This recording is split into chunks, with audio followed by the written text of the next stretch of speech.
Olá, tudo bem com você? Eu sou o professor Hernani, tá? E quero conversar um pouquinho com você agora sobre o renascimento cultural, renascimento urbano, ou seja, uma renovação que aconteceu das artes na Europa Ocidental, né?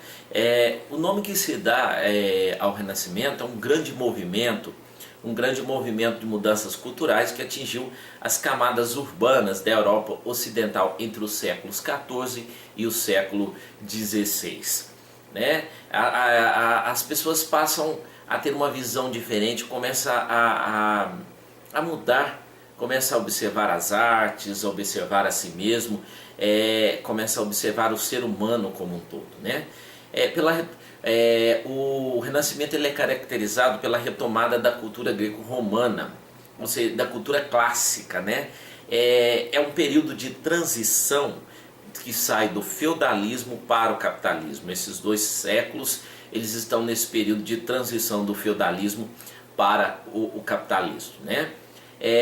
Dentro do Renascimento nós destacamos o humanismo, ou seja, quando se fala de humanismo nós falamos de seres humanos, de pessoas. As pessoas passam a ter um valor maior, as pessoas passam a se valorizar mais, as pessoas passam a conhecer mais a si mesma e abandonam um pouquinho da questão da escolástica. Né? Volta-se o que propunha lá no período medieval, o que propunha as virtudes de Platão, de Aristóteles, de Virgílio. Né? O humanismo foi uma época de transição, como eu já disse, como o próprio nome já diz, o ser humano passou a ser valorizado. Né? O novo comportamento na questão de trabalho, diversão, encontros, moradias, foi um movimento não de alguns artistas, mas de toda uma sociedade, de todo um grupo. Né? Passa a se viver amores, passa a se olhar mais para o ser humano e dar valor mais até às coisas corriqueiras, o trabalho, os romances, as leituras e tudo mais. Né? O homem passa a ser a medida de todas as coisas, o antropocentrismo. Né? Tudo passa a ser feito a partir da importância do ser humano.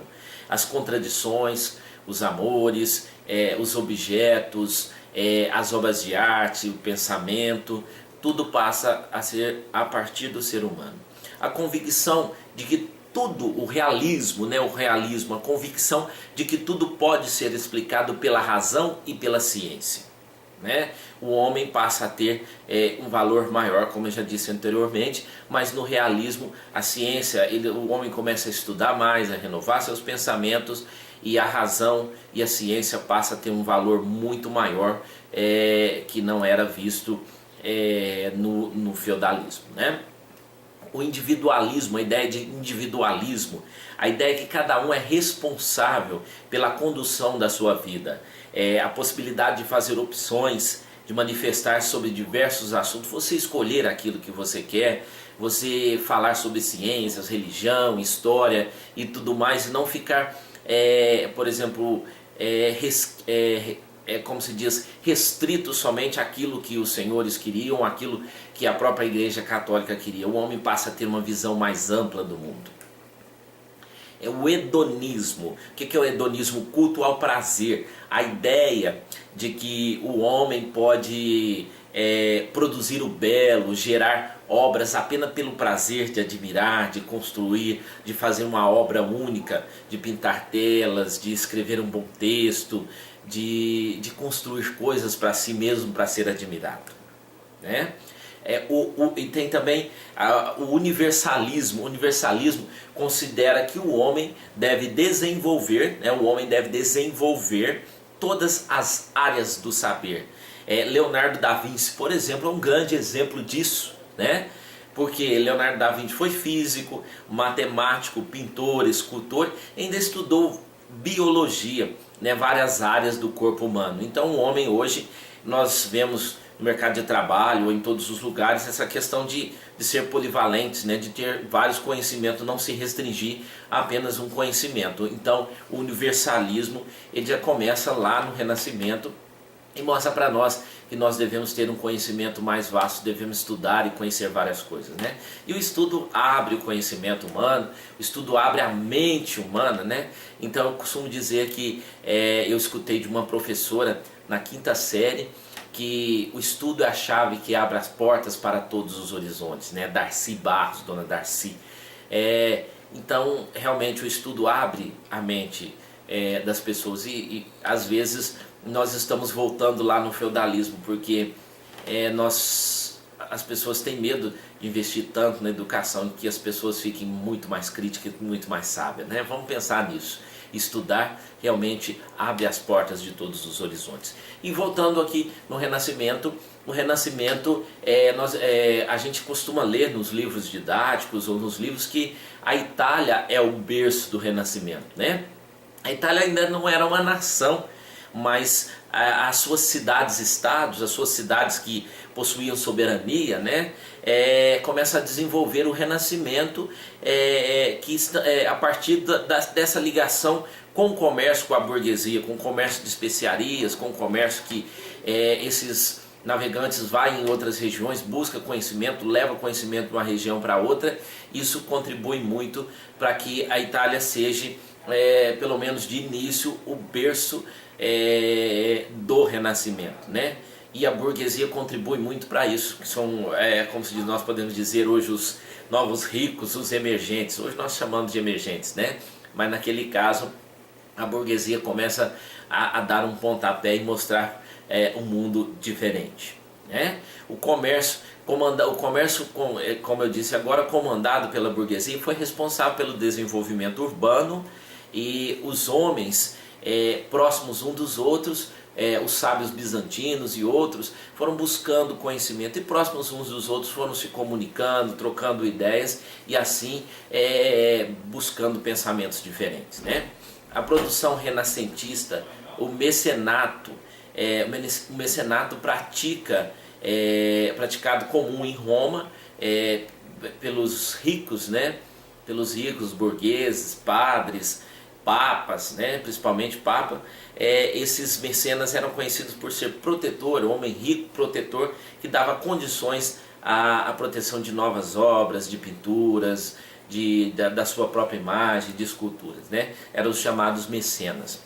E a expansão do Renascimento no século XVI, esse Renascimento espalhou-se por outros países da Europa Ocidental, né? Espanhóis e franceses, por exemplo, demonstraram um conhecimento maior até que os italianos,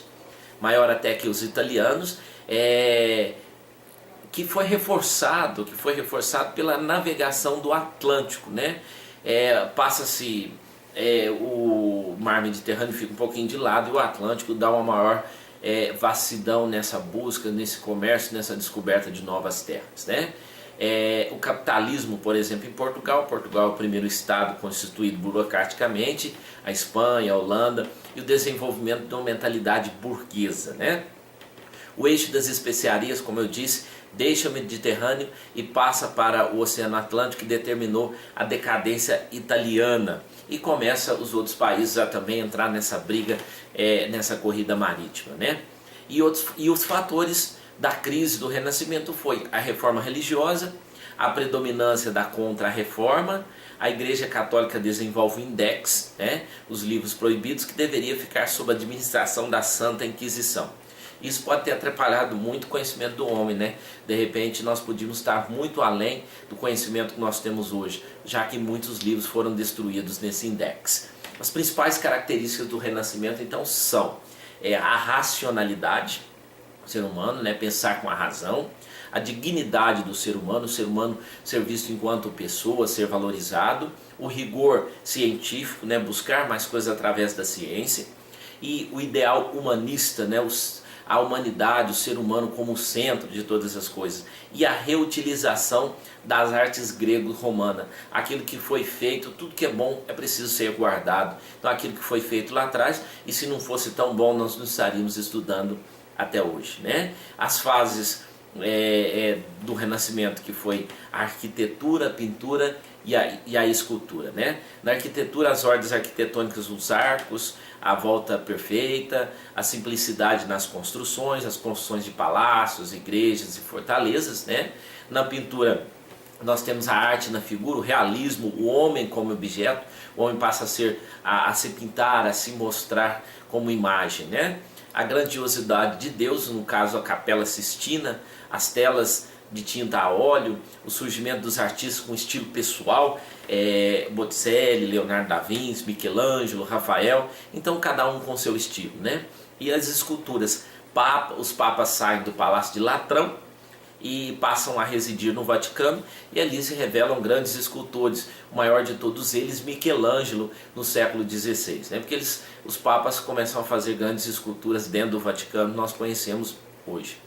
Então era isso, um pouquinho, um resuminho aí do Renascimento, espero que tenha te ajudado e que tenha contribuído para aprender um pouco mais. E não esqueça, educação, a educação o conhecimento, a educação é a porta que abre, que se abre conhecimento para todos os horizontes. Então não esqueça disso, estudar, estudar e estudar é o caminho para se chegar a algum lugar. Até a próxima.